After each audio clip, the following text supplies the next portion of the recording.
Good evening, everyone. Today, I invite you to journey with me into one of the most profound and mysterious questions humanity has ever asked: what happens after we die? Is death an end, or merely a transformation? Is it the closing of a book, or simply the turning of a page? From the dawn of civilization, people across cultures and centuries have wondered about life after death.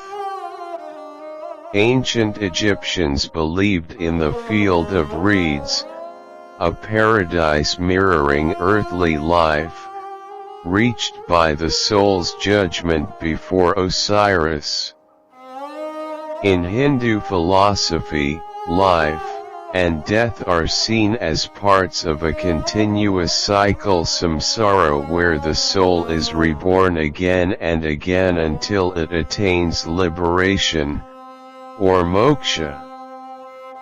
In Christianity, death is viewed not as annihilation but as passage to eternal life, where souls reunite with the divine.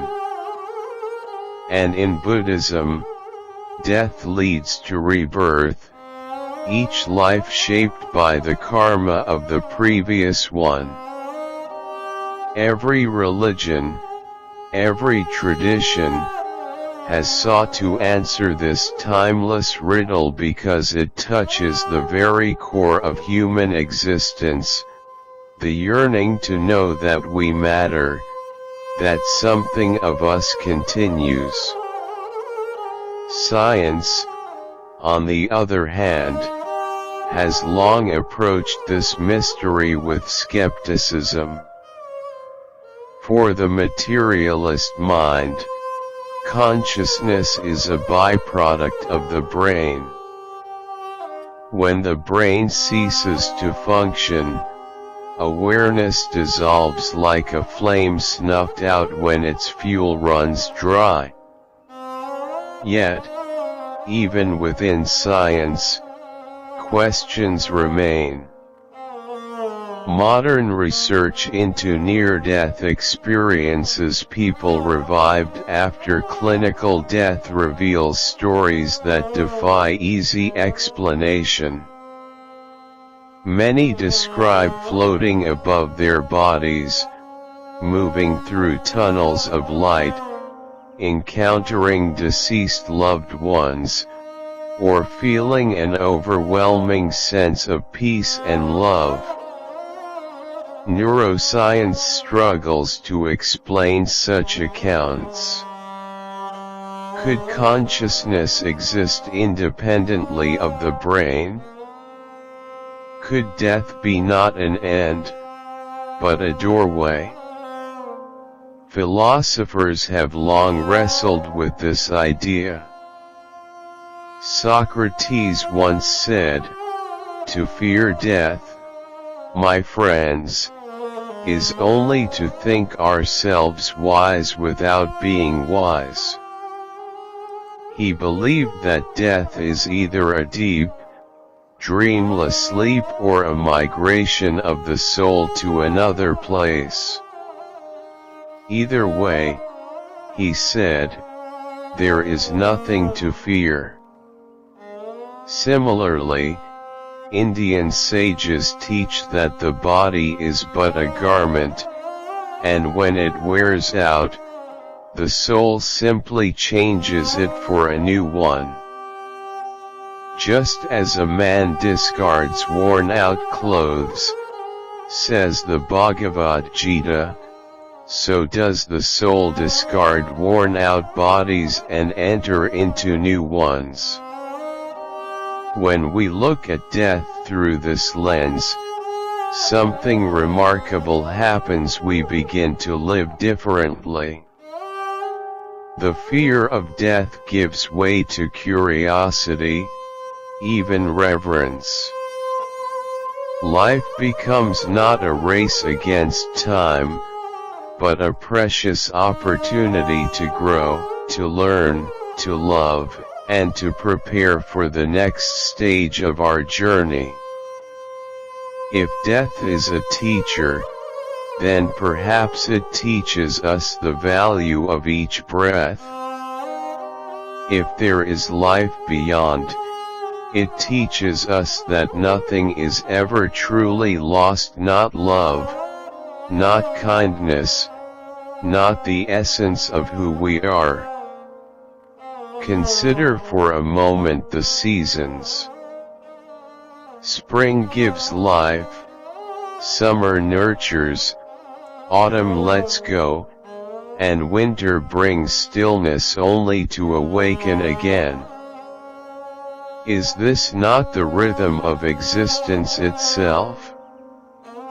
The universe, too, is a cycle of creation and dissolution. Stars die to give birth to new stars.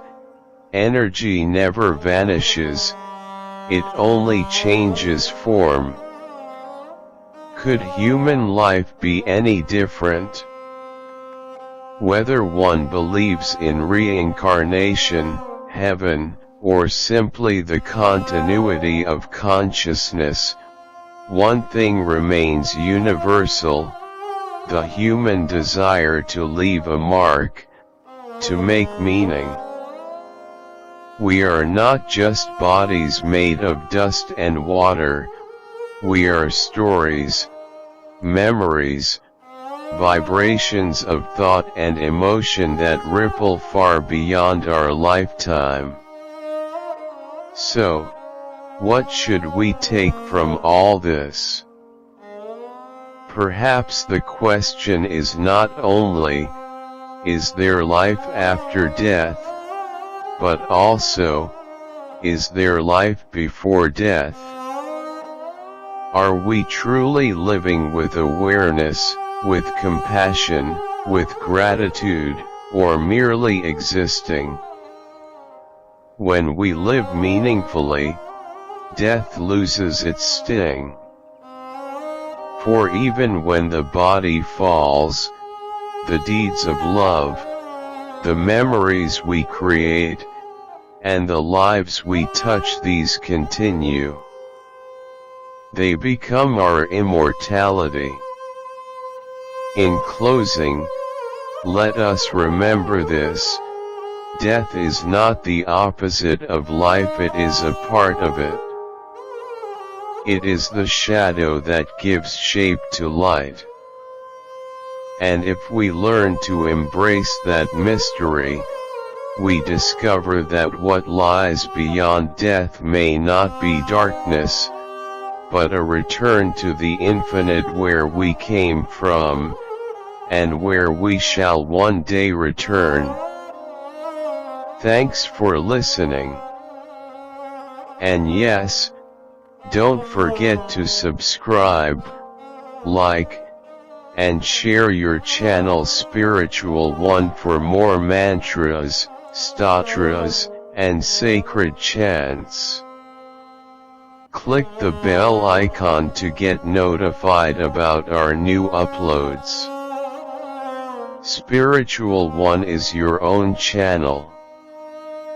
Spiritual One, the keys to happiness. Om Shanti. Om Shanti. Om Shanti.